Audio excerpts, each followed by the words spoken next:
Art का paper होता है उसमें 20 नंबर के एमसीक्यू आते हैं, सबको पता है। जिसमें से पहला पार्ट होता है, इसमें से ये क्वेश्चन आते हैं, ये डिजाइन पे बेस्ड है। अगर जिसको मैथ नहीं आती है उसके लिए है ना, देखिए इस तरह के क्वेश्चन आते हैं डिजाइन पे बेस्ड।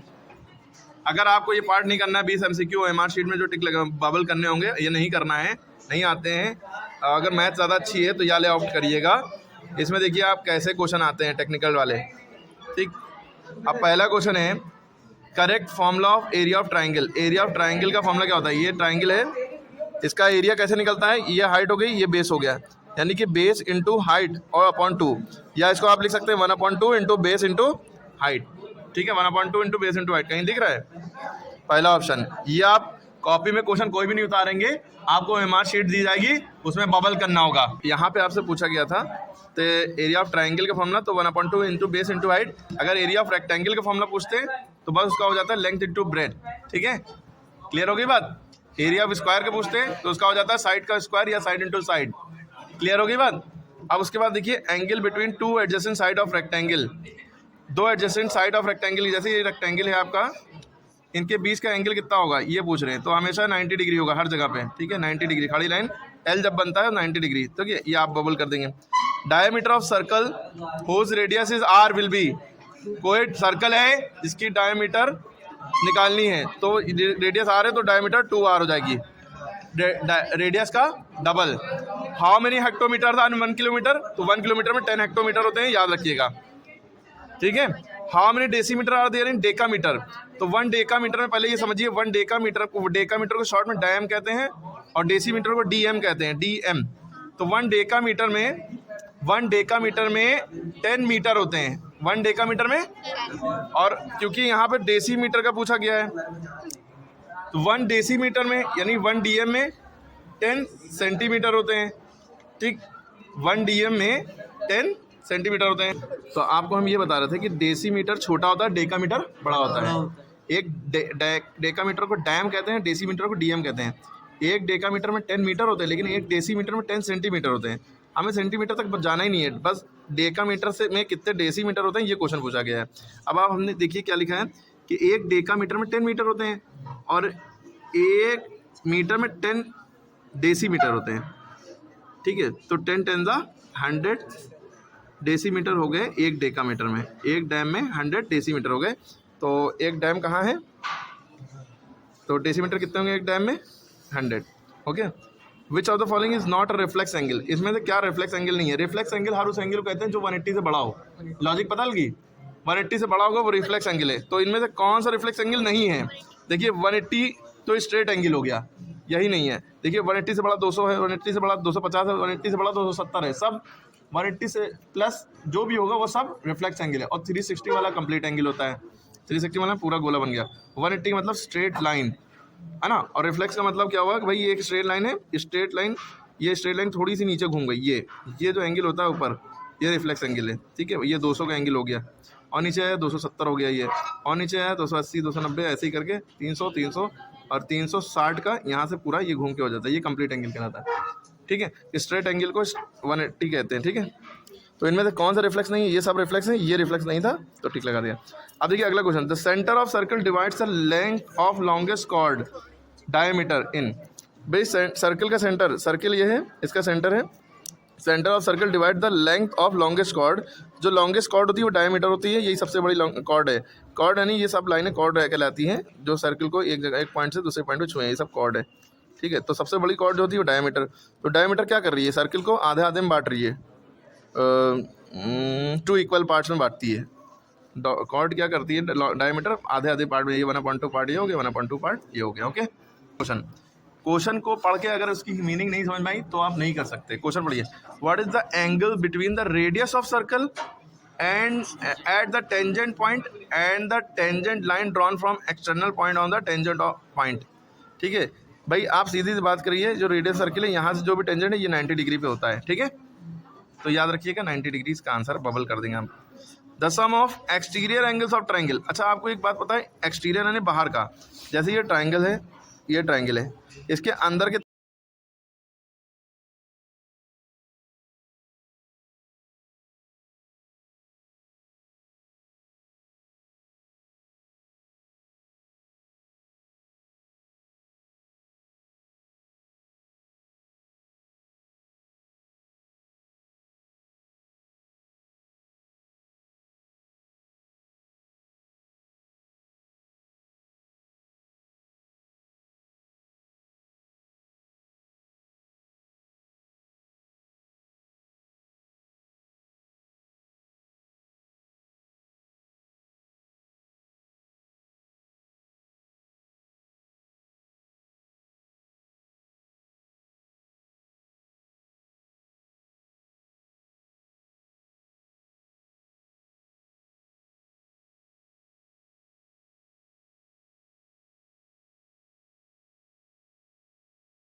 अगला क्वेश्चन है which part of metre is millimetre.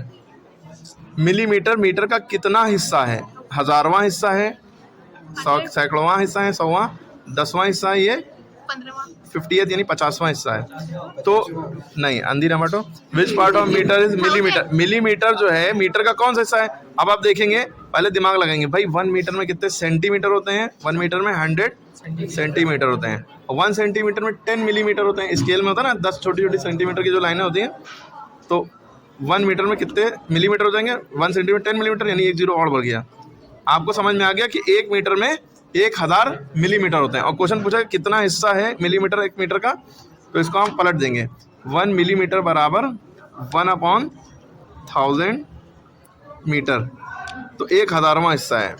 TH मतलब होता है कि नीचे, वो चीज़ नीचे है, इसमें अगर TH लग गया, ठीक है, 1000वां हिस्सा। The sum of all internal angles of quadrilateral, ये बहुत अच्छा क्वेश्चन है। क्वाड्रिलेटरल, क्वाड माने होता है 4, ट्राई माने 3, भाई ट्राइंगल माने 3 साइड होती हैं, क्वाड्रिलेटरल में जिसमें 4 साइड हो, चाहे स्क्वायर हो चाहे रेक्टेंगल कुछ भी है। इसमें सारे इंटरनल एंगल का सम जो होता है वो अंदर के सारे एंगल का सम 360 होता है। कितना होता है?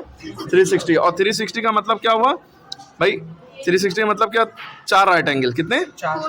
4/90 को ऐड करोगे तो ठीक है। विच इज द राइट, ये बहुत अच्छा क्वेश्चन है। Which is the right ratio of area of triangle and rectangle on the same base between the same height. बड़ा अजीब क्वेश्चन है, अच्छा भी और अजीब भी है। देखिए पहले क्वेश्चन समझ में नहीं आएगा जल्दी। कह रहे हैं राइट रेशियो, इनमें से रेशियो इसे कहते हैं, जो 2 बिंदियां हैं इसे स्टू कहते हैं या रेशियो कहते हैं, अब मीटर में कोलन कहते हैं, और भी कई नाम है इसके, ठीक है। IS is TO2, ठीक है। विच, ये कंपैरिजन के लिए होता है, ये इससे कितना बड़ा, ऐसे कहते हैं, ठीक है। तो which is the right ratio of area of triangle and rectangle on the same base between the same height. Question का मतलब भाई ये ट्राइंगल हो गया, आई होप कि हम सही बना रहे हो। इसका जो सेम बेस है और सेम हाइट, ये जिसकी जितनी हाइट है वो रेक्टेंगल जो होगा उसकी उतनी ही हाइट रहेगी। यानी कि जो ट्राइंगल की हाइट है वो रेक्टेंगल की लेंथ के बराबर हो गई। इसकी जो हाइट है इसको h मान लो, इसकी जो लेंथ है वो भी h मान लो, क्योंकि ये दोनों बराबर हैं। और इसका जो बेस था वो रेक्टेंगल का भी बेस बराबर। अब हम इनका क्या करना है, कहाँ गया क्वेश्चन, हाँ एरिया, कहाँ गया, एरिया ऑफ ट्राइंगल और एरिया ऑफ रेक्टेंगल का रेशियो बनाना है। अब एरिया ऑफ ट्राइंगल का आपने फॉर्मूला लगाया और एरिया ऑफ रेशियो कैसे निकालते हैं? अपॉन में। एरिया ऑफ ट्राइंगल का फॉर्मूला होता है 1/2 into base into height. Area of rectangle formula होता है लेंथ इंटू ब्रेथ। इस तरह से जब रेशियो निकालना तो अपॉन में करके करते हैं। अब आपने देखा भाई 1/2 तो इसका रहा बेस, इसका बेस जो है, जो इसकी हाइट है वो हाइट रहेगी, जो इसकी हाइट है वही इसकी लेंथ है रेक्टेंगल की, तो हाइट की जगह लेंथ की जगह हाइट ही लिख दिया। बी से बी कटा, एस से एच कटा, क्या बचा 1/2। 1/2 को हम लिख सकते हैं 1:2। कहाँ गया ये पहले ही वाला ऑप्शन, सही है, ठीक है। अगला क्वेश्चन देखिए, in the following figure which is not equi quadrilateral. देखिए इक्वी क्वाड्रिलेटरल मतलब सारी चीज़ें, सारे साइड्स, सारे एंगल सब इक्वल हो। देखिए इसमें सारी साइडें इक्वल हैं, रोम्बस में भी सारी साइडें इक्वल हैं, ये भी रोम्बस है, इसमें भी सारी साइडें इक्वल हैं, ठीक है। रेक्टेंगल में सारी साइडें नहीं इक्वल है, अपोजिट साइड इक्वल होती हैं, देखिए 1-2 साइडें लंबी 2 छोटी हैं, ठीक है। तो नॉट पूछा है तो यही है। अब ये देखिए, in which of the following figure which one is perpendicular divider of the line AB। ये AB लाइन है, परपेंडिकुलर डिवाइडर जो ऊपर से लाइन गिरे और दोनों को बराबर बराबर बांटे। अब ये ऊपर से लाइन गिर रही है, इधर 1 है इधर 3 है, यहाँ गिर रही इधर 2 इधर 1 है, यहाँ गिर रही इधर 3 इधर 1 है, यहाँ बराबर 1:1 है, 1:1 वाली सही है, ठीक है। ये सही बराबर बराबर बांट रही है ना। अरे क्लियर हुई बात। अगला क्वेश्चन देखिए, विच ऑफ द फॉलोइंग शेप और मोशन नॉट सर्कुलर। सर्कुलर नहीं है, गोल नहीं है। देखिए मूविंग इलेक्ट्रिक व्हील गोल गोल घूमता है, साइकिल का पहिया गोल गोल घूमता है, ब्लैक आई बॉल गोल गोल घूमती है, लेकिन पानी ऊपर से न्यू गिरता है। तो ये ऑप्शन सही है, water falling from tap. Tap माने टोटी, टॉप माने लट्टू, TOP टॉप माने लट्टू होता है, ठीक। How many metres are there in hectometre. ये अच्छा क्वेश्चन है। 1 हेक्टोमीटर में कितने मीटर होंगे? 1 हेक्टोमीटर में 100 मीटर होते हैं। 100 मीटर, 100 मीटर जो रेस होती है वो 1 हेक्टोमीटर रेस भी कहलाती है। क्लियर हो गई बात। अब 1 किलोमीटर में कितने हेक्टोमीटर होता है अभी पीछे बताया था, कमेंट में बताइएगा, ठीक है। अगला देखिए, in a match the small hand is on 5, sorry in a watch, घड़ी में देखिए हाथ जो वॉच होती है, जो हाथ की घड़ी हाथ में जो पहनते हैं, क्लॉक जो होती है जो दीवार पर लगती है उसे कहते हैं। वॉच में स्मॉल हैंड 5 पे है, छोटी सुई 5 पे है और बड़ी सुई बिग हैंड 12 पे है। कौन सा एंगल बज रहा है? नहीं पूछा कितना बज रहा है, 5 तो बज रहा है, लेकिन कितना एंगल बज रहा है, कितना एंगल बन रहा है इन दोनों के हैंड्स के बीच में। तो आप देखिए ये 5 पे है, ये 12 पे है, दोनों के बीच में कितना एंगल बन रहा है? जब भी इस तरह का एंगल हो भाई न्यू करके बनना है ना, अगर ऐसे देखिए ये ऑब्ट्यूज एंगल होता है। राइट एंगल से राइट एंगल किसे कहते हैं, 3 बज रहा होता है तो राइट एंगल होता है, एल बनना होता है तो राइट एंगल होता है, उससे बड़ा है तो ऑब्ट्यूस हो जाता है। देखिए एक्यूट एंगल जो होते हैं वो सब 90 से छोटे होते हैं, 0 से लेकर 90 के बीच में होते हैं, वो एक्यूट एंगल होते हैं। ठीक, ये याद रखिएगा, एग्जाम में क्वेश्चन बन सकता है। स्ट्रेट एंगल 180 डिग्री का होता है, खाली सीधी लाइन। रिफ्लेक्स एंगल कितना होता है, 90 से बड़ा, 180 से बड़ा, 180 से बड़ा और 360 से छोटा। ठीक है, और ऑब्ट्यूस एंगल जो होते हैं 90 से बड़े, 180 से छोटे। ठीक है, और कंप्लीट एंगल एक और बढ़ा लिए, वो 360 डिग्री का होता है डायरेक्ट। जिस तरह से स्ट्रेट एंगल 180 का होता है, 90 जो होता है वो 90 खाली डायरेक्ट 90 डिग्री, वो राइट एंगल कहलाता है। ठीक है, 90 का राइट एंगल, 180 का स्ट्रेट एंगल और कंप्लीट एंगल 360 का, ये 3 आपको पूरे याद रखें। अब इन्हीं के बीच में सारे एंगल होते हैं। ठीक है, एंगल का मतलब क्या है, जैसे ये पेन रखा है, ये इस पेंसिल रखी, इन दोनों के बीच में बिल्कुल जगह नहीं है तो 0 डिग्री एंगल, जितने एक तरह से फिक्स, इधर से फिक्स कर दिया, इधर से पेंसिल खोदा, ये देखिए एंगल 10, 20, 30, 40, 50, 60, 70, 80, अरे पेन गिर गया।